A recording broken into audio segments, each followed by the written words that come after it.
Hello, this is Michelle Wilson. I'm the digital publishing librarian at Columbia University, and I'm here to share a short presentation about our podcasting pilot program at Columbia that occurred during the 2019-2020 academic year.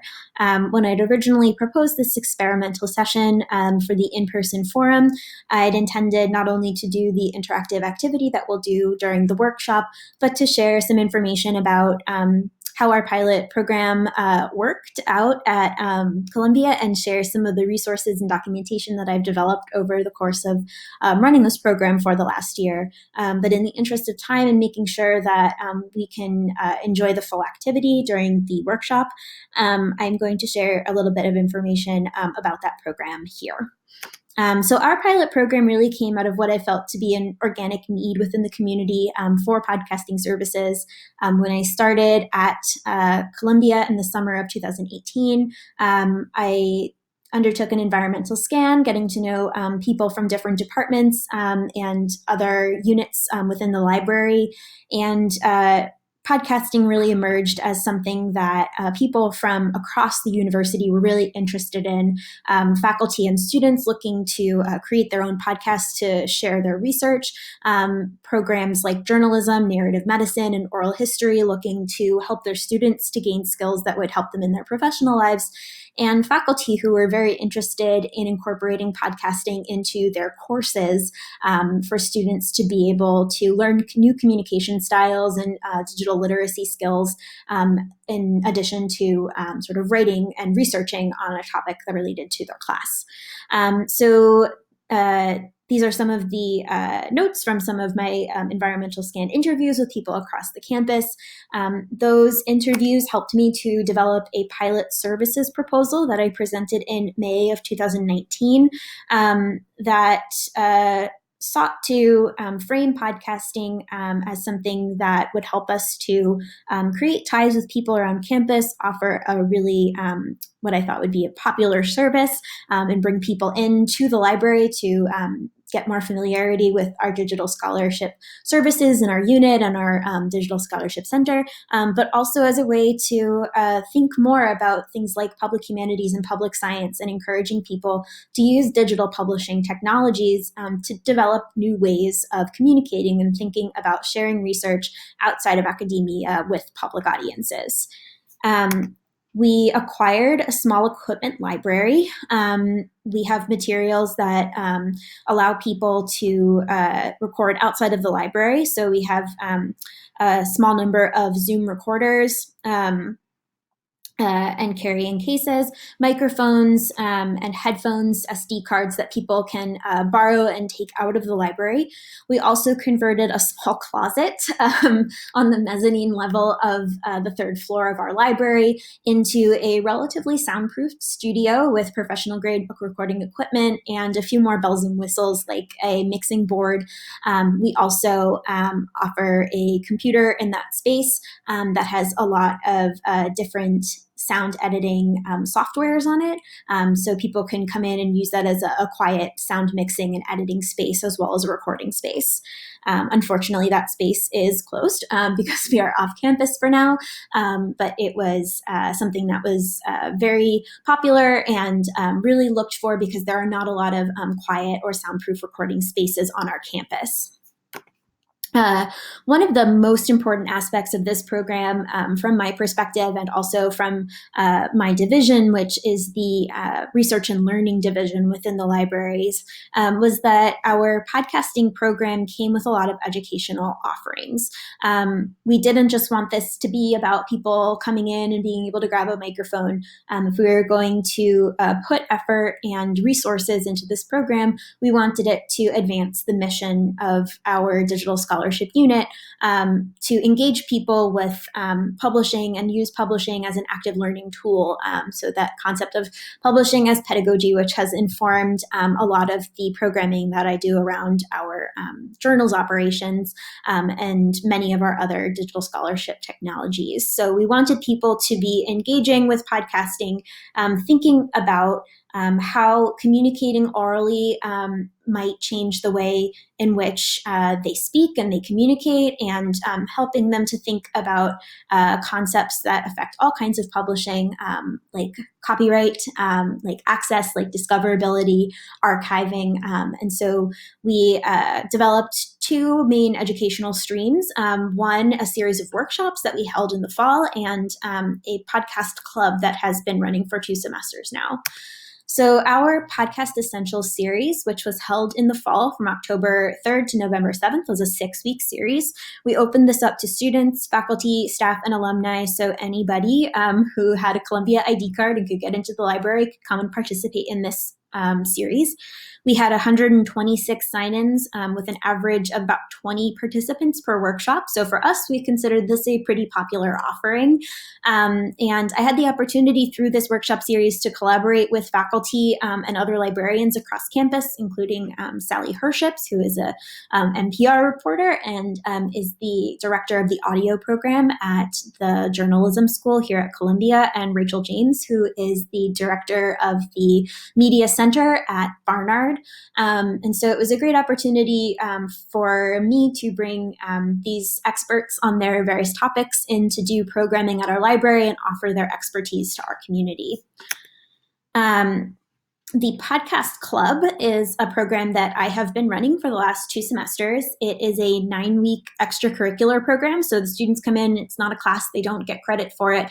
But I think that they did have a lot of fun. And it basically took the same skills that we were offering to people in the workshop series and presented them more in an active hands-on learning environment, and sort of stretched it out a bit over a 9-week period. So students worked in teams to create episodes for a podcast series called Material Culture. The students were given the opportunity to interview librarians from our Global Studies Division and curators from the Rare Book and Manuscript Library about objects in the library's collections, and then to think about how to create a story that is engaging and relevant to a public audience, and researched those objects and created those stories and developed these really beautiful podcasts that were a lot of fun. I also collaborated with our journalism librarian, Christina Williams, about fact-checking and developing a story or finding a hook. So incorporating some journalistic skills into our podcasting curriculum. And this is our podcast club from the fall semester with Christina. They're all holding up their highlighters, which they were using to highlight items within their transcripted interviews from the librarians that would require fact-checking. I also had the opportunity to collaborate with some professors on courses that include podcast production.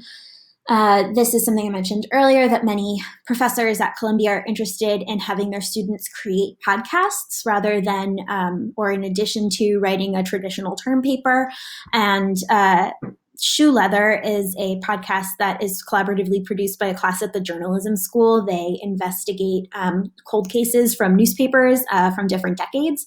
And this was the first time that Joanne Farian, the faculty member who I collaborated with, had taught this course. And she had me come into the class several times over the course of the semester to talk with the students, to give them a greater understanding about the underlying architecture, so RSS feeds and podcast directories, and sort of how those things operate and people find their materials online, and where they might have gaps in discoverability or archiving. And so if we're thinking about these as long-term scholarly objects, how we might want to archive them or make them discoverable in different locations, like the library catalog, like Google Scholar, so people can find them when they're conducting research and not just casually looking for something to listen to. We also had the opportunity to talk about things like web accessibility and best practices for transcripts, copyright and fair use. So some of those topics that are really critical to all forms of digital publishing, making things available widely to audiences who might have disabilities, and thinking about equitably using copyrighted objects, and thinking about asking for permission, and also about the copyright and licenses that they would apply to their own intellectual property.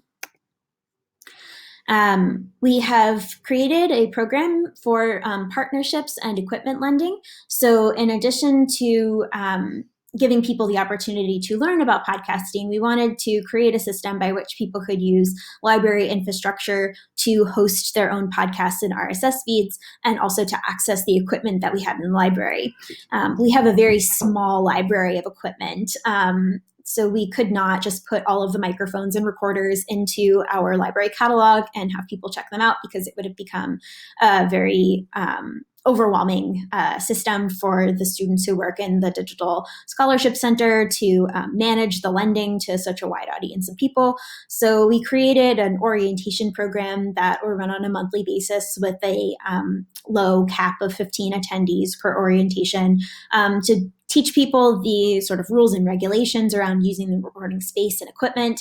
Obviously, due to the fact that we are off campus for an indeterminate amount of time, that program has been suspended, but we're still in the process of creating pilot partnerships with some faculty and staff on campus, as well as a few students, to create podcasts that are hosted on the library's site.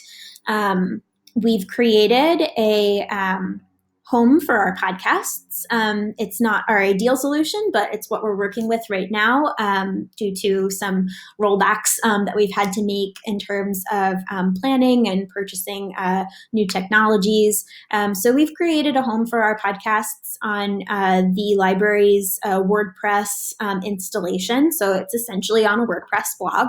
But this also meant that we are using what is a very low cost solution that is supported by a plugin called Castos Super Simple Podcasting.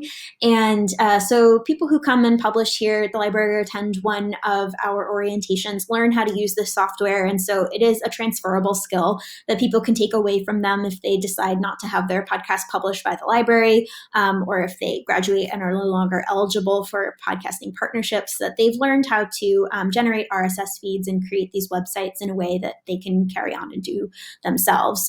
So each of our podcasts gets a branded page with a feed of all of their episodes, and we maintain RSS feeds to most of the major podcatchers, so iTunes, Spotify, Stitcher. We also have a suite of resources here in the digital publishing workshop page. This page I've had for a few years that contains resources for our journal editors in our program, as well as resources a little bit for librarians and other people who might want to be teaching these programs or helping editors to start new journals or improve their editorial practices. And this site now also includes resources for podcasting. So many of our workshops are encapsulated here in these pages. These have also been really helpful for me to refer people to resources that they can find information about how to create transcripts or tutorials for different editing softwares.